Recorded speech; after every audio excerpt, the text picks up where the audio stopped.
comes to mind when you hear the word Marvel is probably superheroes, explosions, and massive battles accompanied by intense music. But taking a step away from the whole, over-the-top, larger-than-life action stories is Moon Knight, a show which has been credited as being the most accurate depiction of dissociative identity disorder within a film or show.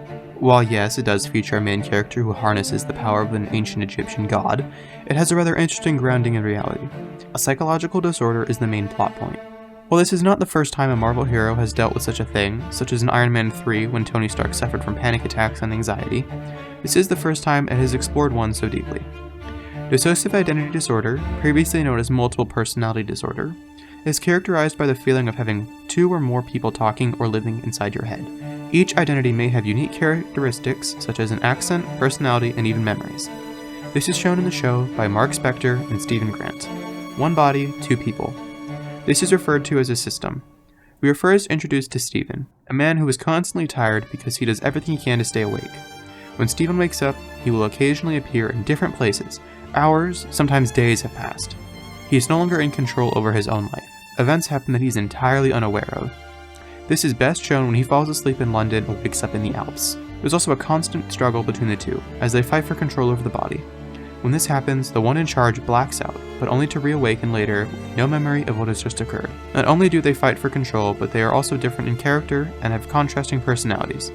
Mark is an American mercenary, skilled in combat and fueled by rage. Stephen is mild-mannered, British, and terrified by all the violence.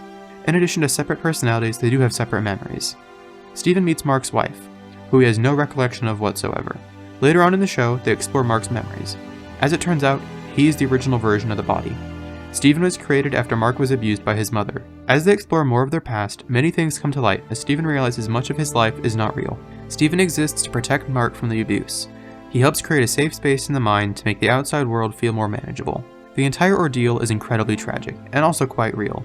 While dissociative identity disorder only affects 1% of the population, that 1% is made up of 99% of individuals who experience trauma at a young age, just as Mark did. Now, of course, given that this is a TV show, there are some inaccuracies created to give the show some cinematic stylization.